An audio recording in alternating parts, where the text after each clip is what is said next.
नमस्कार साथियों, आज हम बात करेंगे भाई रोमानिया, जी हाँ, और बुल्गारिया। आपको पता है अब ये हो गए शेंगेन में शामिल, तो इसके बारे में कुछ नई अपडेट है, उसके बारे में बात करेंगे। रोमानिया और बुल्गारिया वीजा में नया अपडेट है। शेंगेन वीजा अब वीएफएस से भी शुरू हो जाएगा।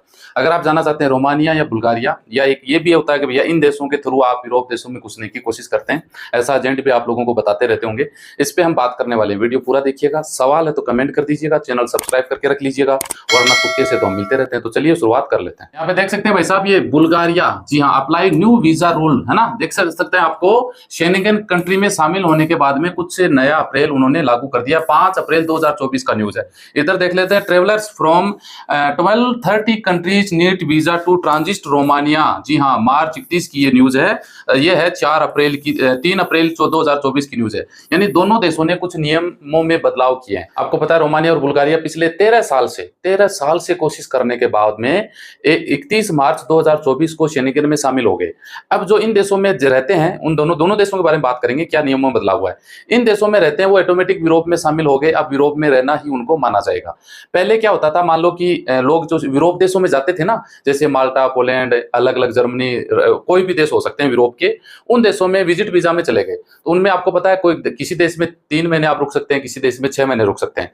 जैसे ही आपका टाइम पूरा होता है तो आपको एक बार वो देश छोड़ना पड़ता है, समझ गए। तो वो लोग छोड़ने के लिए इन दोनों देशों में एंट्री करते और वापस अपने देश माल्टा, पोलैंड वगैरह चले जाते, तो इन आउट हो जाते।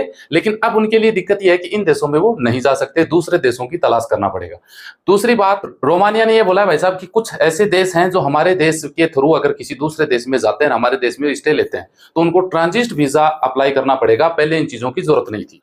अब अगर देखें ना, तो रोमानिया के थ्रू ये देश हैं, देख सकते हैं, अफगानिस्तान से अगर कोई जा रहा है, बांग्लादेश से जा रहा है, रिपब्लिक कांगो से कोई जा रहा है, इरिट्रिया से कोई जा रहा है, इथोपिया है, घाना है, ईरान है, इराक है, नाइजीरिया है, पाकिस्तान है, सोमालिया है और श्रीलंका है। ये 12 देशों को साफ साफ निर्देश दिया गया है कि मान लो किसी देश जा रहे हैं, हमारे देश में आपको रुकना है, तो भाई साहब आपको ट्रांजिट वीजा लेना पड़ेगा। हालांकि इसमें इंडिया का नाम नहीं है। ये आप लोगों के लिए अच्छी न्यूज हो सकती है।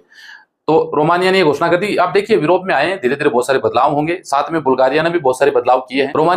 बुल्गारिया ने भी भैया काफी कुछ अपडेट अभी शुरुआत कर चुका है करने के लिए। अभी पहला अपडेट तो उन्होंने ये किया है, अब ये वीजा, शेंगेन का वीजा आप अगर अप्लाई करते हैं तो इन देशों से उन्होंने लगभग 9 देशों में 60 जगह पे ये सुविधा चालू कर दी है। अब इंडिया की अगर बात करें तो इंडिया में अगर आप बुल्गारिया का वीजा लेते हैं तो न्यू दिल्ली, अहमदाबाद, बेंगलोर, चेन्नई, हैदराबाद, और यह है कलिकुट्टा, आपको पता उधर है भैया, ये चेन्नई की तरफ, और मुंबई और पुणे।